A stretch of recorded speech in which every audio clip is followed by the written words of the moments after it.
హైదరాబాద్ పాత బస్తీలోని బండ్లగూడలో దారుణ హత్య జరిగింది. పశువుల డాక్టర్ మసీవుద్దీన్ ను కాళ్లు చేతులు కట్టేసి గొంతు కోసి చంపారు. మృతుడి రెండో భార్య షబానా, ఆమె కొడుకు. బంజారా హిల్స్ కు చెందిన మసీవుద్దీన్ కొన్నేళ్ల క్రితం షబానాను పెళ్లి చేసుకున్నారు. ఆమె మూడో భార్య. అప్పటికే ఆమెకు సమీర్ అనే కుమారుడు ఉన్నాడు. ఇక బండ్లగూడ క్రిస్టల్ టౌన్షిప్ లోని ఓ అపార్ట్మెంట్ లో అద్దెకుంటున్న ఆమె వద్దకు మసీవుద్దీన్ రోజు వచ్చి వెళ్లేవారు. సోమవారం ఇద్దరి మధ్య గొడవ జరిగింది. మంగళవారం ఉదయం మసీవుద్దీన్ మళ్లీ వచ్చారు. అప్పటికే షబానా, ఆమె కొడుకు సమీర్, అతని స్నేహితుడు ఇంట్లో ఉన్నారు. ప్లాన్ ప్రకారం షబానా సమీర్తో కలిసి చున్నీతో మసీవుద్దీన్ చేతులు వెనక్కి విరిచి కట్టేసింది. కాళ్లు సైతం కట్టేసి నోట్లోకి వస్త్రాలు కుక్కింది. ఇక ఫదీర్తో కలిసి గొంతు కోసి హతమార్చింది. రాత్రి బండ్లగూడ ఠాణాలో నిందితులు లొంగిపోయి హత్య విషయం చెప్పారు. షబానా వివాహితర సంబంధమే హత్యకు కారణం కావచ్చని అనుమానాలు వ్యక్తమవుతున్నాయి.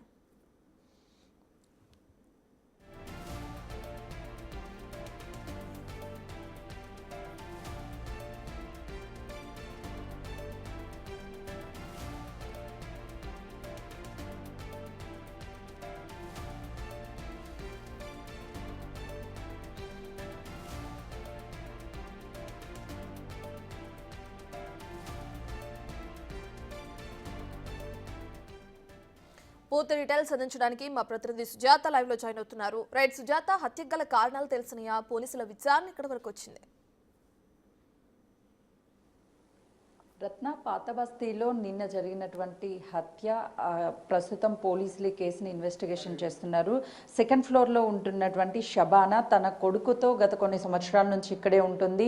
గతంలో షబీనాకి పెళ్లి అయింది. ఆ తర్వాత భర్తకి దూరంగా ఉన్నారు. మొదటి భర్త కొడుకు 12 సంవత్సరాలు ఉన్నటువంటి సమయంలోనే దూరంగా ఉన్నాడు. 6 నెలల క్రితము తల్లి దగ్గరికి వచ్చాడు. అయితే అప్పటికే షబానా మసీవుద్దీన్తో పెళ్లి చేసుకోవడం నచ్చకపోవడంతో ఎలా అయినా సరే రోజు ఇంటికి వస్తున్నాడు. మసీవుద్దీన్ తనని ఎలా హతమార్చాలి అని చెప్పేసి ప్లాన్ ప్రకారమే తన ఫ్రెండ్తో కలిసి నిన్న ఇంటికి వచ్చినటువంటి మసీవుద్దీన్ని అత్యంత కిరాతకంగా ఇంట్లోకి తీసుకువెళ్ళి హతమార్చినటువంటి ఘటన చోటు చేసుకుంది. ఇది సెకండ్ ఫ్లోరు. ఈ ఫ్లోర్లోనే గత కొన్ని సంవత్సరాల నుంచి షబానా సింగిల్గా ఉంటుంది. అప్పుడప్పుడు మాత్రమే మసీవుద్దీన్ ఇక్కడికి వచ్చి వెళ్తూ ఉంటాడు. అయితే 6 నెలల క్రితం మసీవుద్దీన్ కొడుకు ఇక్కడికి రావడము, ఆ తర్వాత ఎందుకు పెళ్లి చేసుకున్నావు, దూరంగా ఉండాలి కదా, నన్ను ఎవరు చూసుకుంటారు అని తల్లితో రోజు గొడవ పడడంతో పాటు మసీవుద్దీన్ వచ్చినప్పుడల్లా తను ఇక్కడ ఉండొద్దని తను చెప్పడము, ఇలా వీళ్ళిద్దరి మధ్య జరిగినటువంటి వాగ్వాదంతో సోమవారం తీవ్ర స్థాయిలోకి వాళ్ళ వాగ్వాదం చోటు చేసుకుంది. అయితే మసీవుద్దీన్ ఇక్కడికి రావడం ఇష్టం లేనటువంటి షబానా మొదటి భర్త కొడుకు అత్యంత కిరాతకంగా మసీవుద్దీన్ని హతమార్చాలని లోపలికి తీసుకొచ్చి ముందుగానే ప్లాన్ ప్రకారం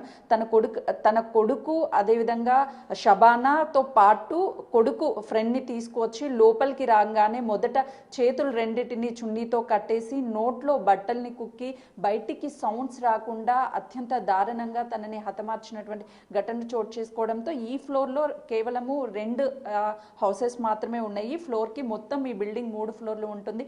ఎదుటిగా ఉన్నటువంటి వాళ్ళకు కూడా సౌండ్స్ రాకుండా ఉండేందుకే వాళ్ళు మొదట చున్నీతో చేతుల్ని కట్టేసి పారిపోకుండా తర్వాత నోట్లో వస్త్రాలను కుక్కినట్లుగా కూడా తెలుస్తుంది. అయితే పోలీసులు చెప్పినటువంటి వివరాల ప్రకారము తను కేవలము ఆ అబ్బాయికి ఇష్టం లేకనే, షబానా కొడుక్కి మసీవుద్దీన్ ఇక్కడ ఉండడం ఇష్టం లేకనే చంపాలని కుట్రపూరితంగానే ఇదంతా చేసినట్లు తెలుస్తుంది. మసీవుద్దీన్ గతంలో 2 పెళ్లిళ్ళు చేసుకోవడంతో పాటు షబానాని 3వ పెళ్లి చేసుకున్నట్లుగా కూడా చాలా చెప్తున్నారు. ప్రస్తుతము ఈ ముగ్గురు పరారీలో ఉన్నట్లు పోలీసులు చెప్తున్నారు.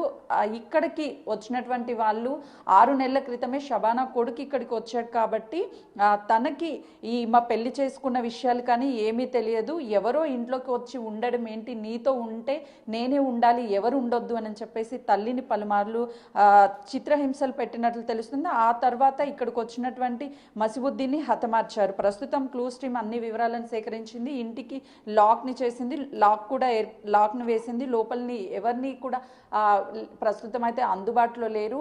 ఈ హత్య చేసినటువంటి వాళ్ళు కూడా పరారీలో ఉన్నట్లు పోలీసులు అయితే చెప్తున్నారు. ఈ మసీవుద్దీన్కి సంబంధించినటువంటి ఇద్దరు భార్యలు, వాళ్ళకి సంబంధించినటువంటి ఫ్యామిలీస్ అన్ని వివరాలను కూడా పోలీసులు ఆరా తీస్తున్నారు. దాంతోపాటు షబీనా కుటుంబ సభ్యులు ఎవరు, అసలు ఎందుకు కుట్ర చేయాల్సి వచ్చింది, తనకి ఏదైనా సరే కేవలము ఎఫ్ఐఆర్ ఏమైనా ఉందా, లేకపోతే అనుమానంతోనే మసీవుద్దీన్ ఇక్కడి రావడానికి ఇష్టం లేకనే హత్య జరిగిందా, ఈ వివరాలన్నిటి కూడా పోలీసులు సేకరించే పనిలో ఉన్నారు. ఇప్పటికే క్లూస్ టీమ్ వివరాలను సేకరించింది కాబట్టి హత్య గల కారణాలతో పాటు పోలీసులు కూడా నిందితులు పరారీలో ఉన్నట్లు చెప్తున్నారు.